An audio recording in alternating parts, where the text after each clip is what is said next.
Hi, my name is Erin and today I'm going to be discussing human immunity. So section 1, the skin as a barrier and the role of inflammation. So the skin as a barrier prevents penetration of microorganisms, chemical irritants and toxin. The skin absorbs and blocks solar and ionised radiation and inhibits water loss. As long as the skin remains unbroken, it is the body's first line of defence. The role of inflammation in infections. The cell wall surrounding the infection sites develop gaps to allow immune response. Increased blood flow equals increased strength of immune system. So the blood circulation increases around the infection and the blood vessels dilate, which results in inflammation. So the effectiveness of barriers via the body's orifices. So the eyes are coated with tears which contain enzymes called lysozymes which attack bacteria that try to enter the eyes. The gastrointestinal system has a series of effective barriers including stomach acid, pancreatic acid, bile and intestinal secretions. So it secretes both acid and alkaline to protect the system. The pH of the stomach acid is too low for bacteria to survive, whereas the small intestine's pH levels are too high, so they allow bacteria to be killed off. The exceptions of this is typhoid and cholera. The nasal cavity and airway have microorganisms which have mucus lining which allows microorganisms to become stuck, and blowing your nose and coughing then releases them. The ciliary lining of the airway and the lymphatical movement pushes trapped particles up away from the lungs and out. The urinary tract, the bladder is protected by the urethra. Females have a smaller urethra than men, meaning bacteria can enter the bladder easily, meaning women are more susceptible to UTIs. So the thymus. The thymus is a gland located in the upper chest posterior to the sternum and anterior lungs. The thymus is an organ in the endocrine system and the lymphatic system. The thymus is responsible for the producing and maturing of T cells, lymphatics, also known as white blood cells, which are transferred to the bloodstream. The T cells are produced in bone marrow and migrate to the cortex of the thalamus for maturing. As the body ages, T cells become less receptive to the presence of antigens and are less responsive to infections when they are detected. This may be due to the reduction in the size of the thymus after puberty. The thymus starts to reduce in size from its maximum size of 40 grams. By the age of 50, the thymus will weigh less than 12 grams. This reduction means that elderly people are more susceptible to disease. So the lymphatic vessels and nodes. So what is lymph? Lymph is a clear white fluid that is made of white blood cells, including lymphatics, proteins and fats. What are lymph vessels? They are closed-end vessels at the end of capillaries in the body's tissues that allow diffusions of waste products from intercellular fluid through the endocrine cell walls of the lymphatic capillaries into the lymphatic fluid. So what is the structure of these vessels? So the vessels have an inside lining of endothelial cells, a thin layer of smooth muscle and avitelia. This helps bind the vessels to the vessels of surrounding tissues. So what are the two different types? So the lymph vessels that carry the lymph nodes are called afferent lymph vessels, and the lymph vessels that carry lymph from the lymph nodes are called the efferent lymph vessels. So how does the lymph flow? So when the lymph has entered the cortex, it flows slowly towards this central section of the nodes. And then it leaves through one or two efferent vessels, which are wider than the afferent vessels. The vessels contain valves that stop backflow. So how does lymph enter the nodes? So lymph enters the nodes through several different efferent vessels. When the lymph enters the outer region, this is called the cortex. So then what are lymph nodes? So throughout the body's network of lymphatic vessels, except capillaries, there are structures known as lymph nodes. Nodes are bean-shaped and covered by a capsule of dense connective tissues ranging in size. Capsules extend inwards into the nodes, forming trabecules. This acts as a supporting structure. So there are two types of lymphatic ducts. So the phatic duct collects lymph through the entire body, inferior to the diaphragm, and from the left side of the superior diaphragm.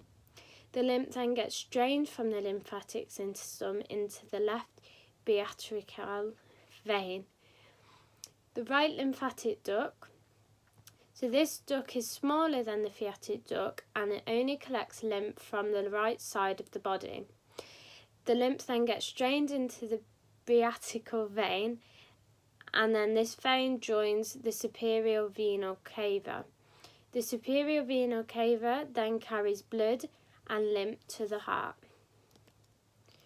So macrophages. These are specialised cells that recognise, engulf and destroy targeted cells. So they differentiate from a type of white blood cells called monocytes. When the body experiences infections or as there is damaged tissues, the monocytes leave the bloodstream and enters the avert tissues or organs. Monocytes undergo a series of changes to become macrocyte cells. So the monophytes are long-living cells that can survive for a month and kill hundreds of bacteria. They are positioned on the surface and act as warnings to white blood cells if a pathogen was to become present. Their early response and targeting is a form of immunity as the immune system remembers the pathogen. They are present in more than one part of the body and can carry different names. So phagocytes. Phagocyte cells surround pathogens that have entered the bloodstream and engulf them by first binding to the pathogens. So the phagocyte cell's cytoplasm turns into cyanopods and engulfs the pathogens. This forms a vacuum. Cytocytes have the ability to digest foreign particles such as bacteria, carbon, dust, and dead tissue cells. The two most effective cytocells are the two types, macrophages and neutrophil cells. Section 2. So acquired immunity. So antigens are part of pathogens that alert the body if it is under attack and stimulates the immune response. Acquired immunity is a learnt response in which the immune system learns how to react to an attack of an antigen and develops a memory of that antigen. So this is often known as specific immunity, and the immune system tailors the attack depending on the antigen. So this can either be actively or passively. So sensitivity antigens. Hypersensitivity is an abnormal response of the immune system. So the immune system is repeatedly attacking the same antigen in the body. Hypersensitive disease manifests as a chronic problem. For example, an example of hypersensitivity is an autoimmune disease. Autoimmune disease is when the immune system is directly attacking self-antigens in the body that aren't a threat. So the response of the adaptive immune to self-antigens that occur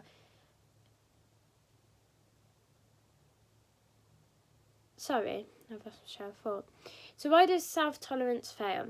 So the immune system can produce 107 different types of responses to antigens. However, the body does not have a response towards self-antigens.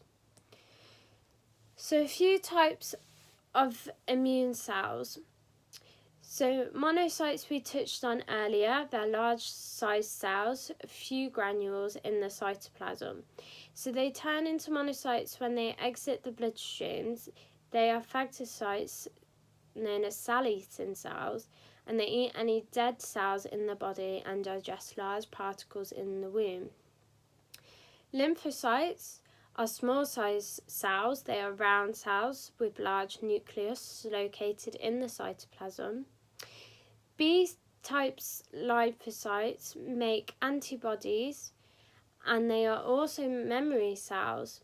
So T lymphocytes are important in cell-mediated immunity. So immunoglobulins. So antibodies are proteins bound to antigens. So their function is to target infections, recruitment of immune cells, neutralization of toxins, removal of antigens, and they stimulate cells that eat foreign substances and activation of the mast cells. So they are made up of 4 chains, with 2 of the chains being slightly greater in mass. So let's look at these 4 chains. So antibody A is the second most abundant. Its role is in cellular defense, and it works within the mouth, the throat and the lungs, and helps to stop infections. Antibody G is the most abundant as well.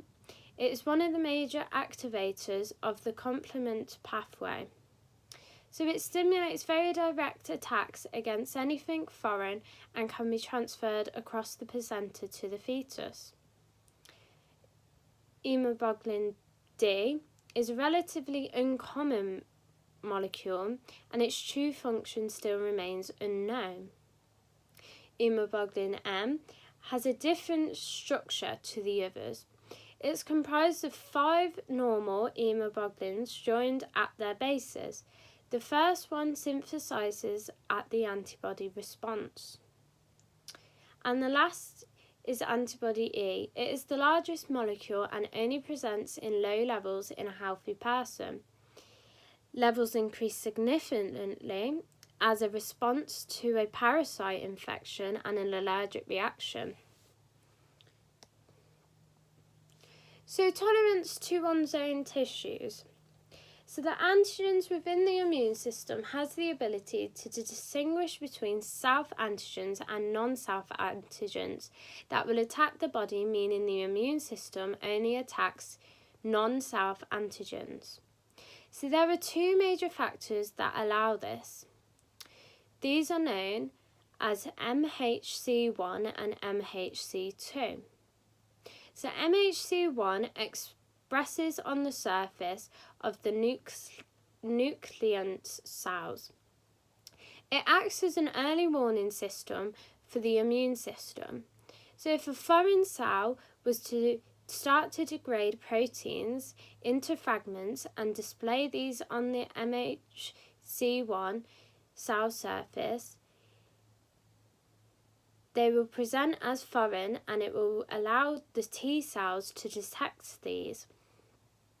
Differently, the HMC2 only presents in certain cells in the immune system, as opposed to all nucleus cells.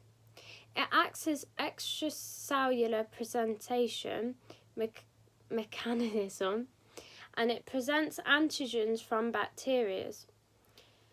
Pathogens from the B cells and phagocytes digested by linosomes, then antigens fragments are presented by the MHC2. They are then detected by the C cells, which target all cells expressing these antigens. So this leads us on then to the rejection of transplant organs. So organs are transplanted due to malfunctions of the person's original organs. So healthy donor organs will replace the damaged organs in a person. The human immune system is a formidable barrier to this process. The immune system has developed an effective mechanism to fight foreign agents in the body. If the organ tissues and cells aren't matched as closely as can be to the original organ, then the organ will be recognised as non-self and be attacked. No person is an identical match to another person, even if they're identical twins. So the monoclonal antibodies are used during and after surgery to knock specific T cells which cause rejection. If these antibodies aren't used, the immune system will stimulate an attack on the organ and it will be rejected. Cornea transplants are rarely rejected when they are transplanted, however, and this is due to the cornea not having a blood supply. So types of rejection. Acute rejection can happen any time from the first week to the third month. All recipients have some form of acute rejection. Chronic rejection happens many years later, and the immune system's constant response causes slow damage to the transplant tissue or organ.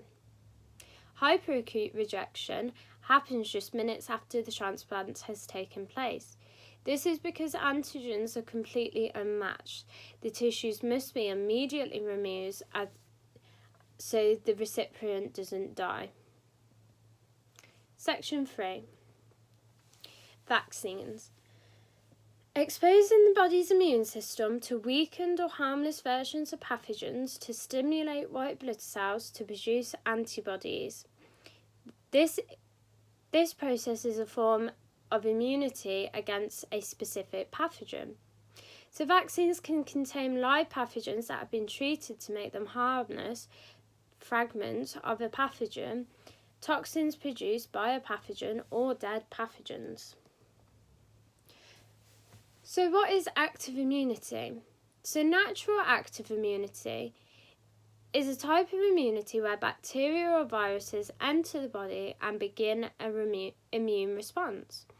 The T cells will attach to the pathogen and bring them to the B cells, where the B cells create the antibody, then attack and kill the pathogens. B cells will remember the antibody, giving long-term active immunity.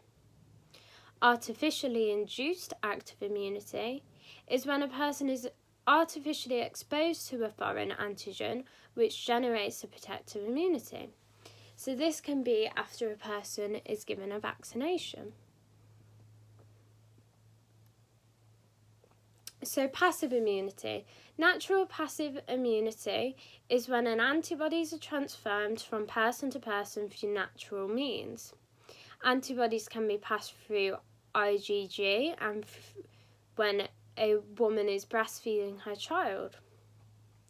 Whereas artificially induced passive immunity is when a person is given an injection or a transfusion of antibodies. Antibodies will neutralise the infection agents, and this will only last a few weeks. Factors that influence vaccine immunity. So there are a couple of factors. One of these is age.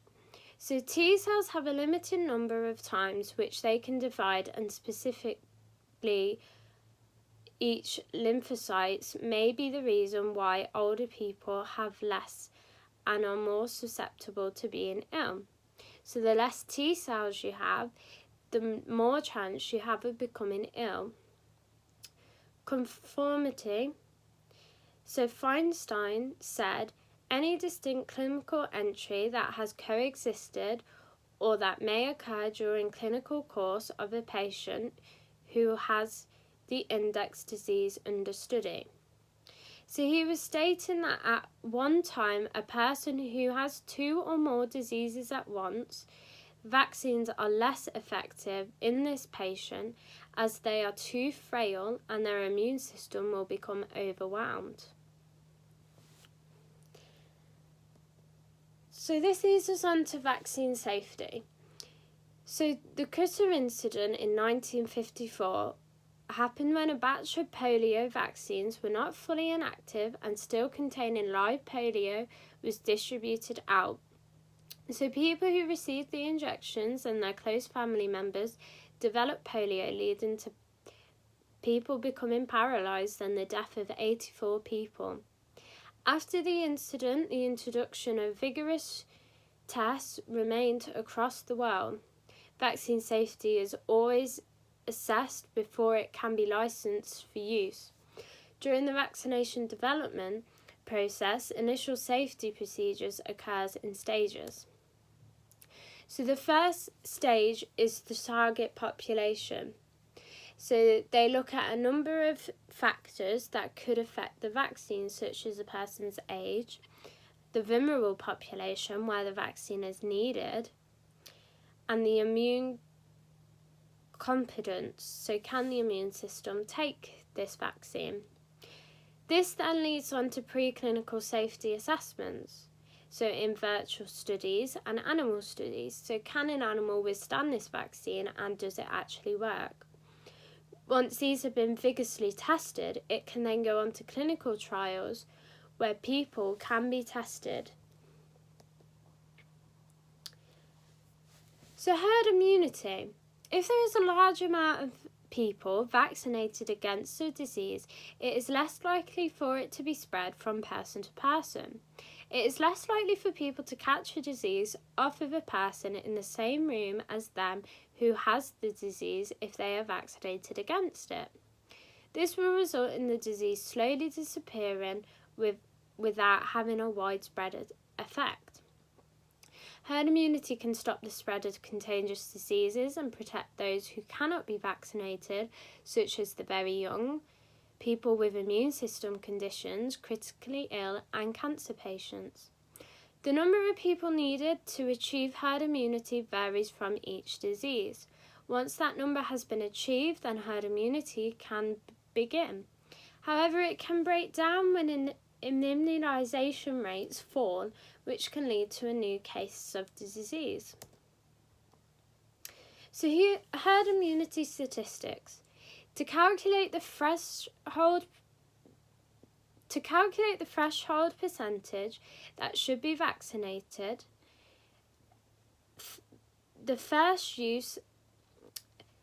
entomologists first use a value called basic reproductive number, which was referred to as RO. This number represents how many people are unprotected in the population. First, with one infected person could pass the disease on to. The higher the number, the higher the immunity threshold must be to protect the community using the herd immunity concept. So what are some of the limitations of herd immunity? So it does not protect everybody. It does not protect against all vaccine presentable diseases, such as your tetanus shot. This is not a contagious disease, so the number of people vaccinated will not matter towards the herd immunity. Another limitation is failure to produce an immune response to an individual. So people can get infected before the vaccination has a chance to work. So vaccines has a chance to work. It could take up to several days, and the pathogen may be able to go undetected for a number of days before it actually shows symptoms. Another limitation is the threshold. So microbes have different thresholds and characteristics that affects rates of infections. Measles and influenza pass easily and are very contagious. So isolation of infected individuals. So this is also known as protected isolation and is not required for every infected individual. The person is isolated to avoid the risk of transmission of the disease and will remain in protected isolation until the risk of transmission is eliminated. Within a hospital, measures are taken to try and isolate a disease as much as possible.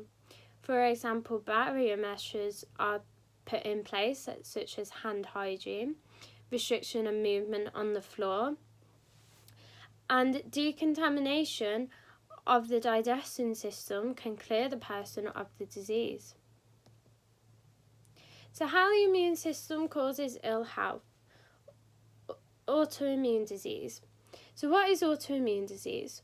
Autoimmune disease is when your immune system mistakenly attacks the healthy cells within an individual's body. It can affect any part of the body, including the thyroid, the brain, the muscles, the bone, the skin, etc. So what is the cause?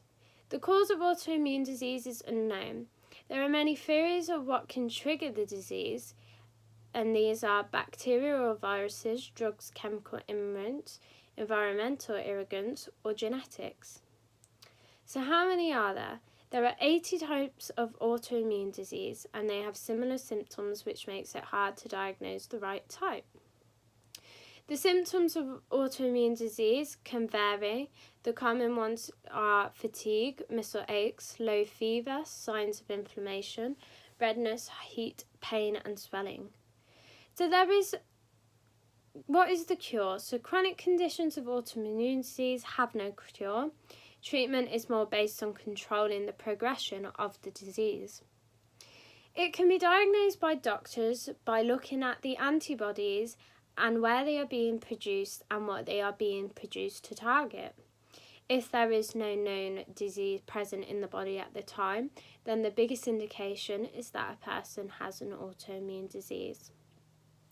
So section 4, allergies. What is an allergic reaction? An allergic reaction is the body's immune system reacting to what typically is a harmless substance.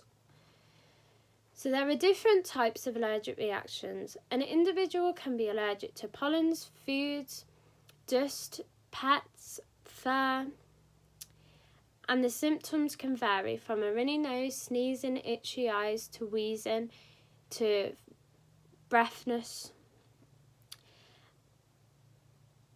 And what about a second exposure?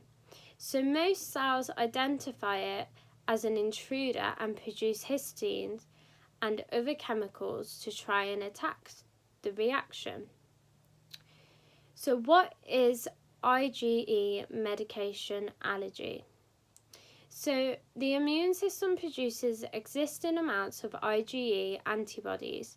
The IgE binds to the surface of the mast cells, which become IgE sensitive. These cells identify particular allergens next time they come into the body. This initial process is called sensitization. There are no physical symptoms. So what is non-IgE medicated allergies? So non-IgE medicated allergies are not well understood.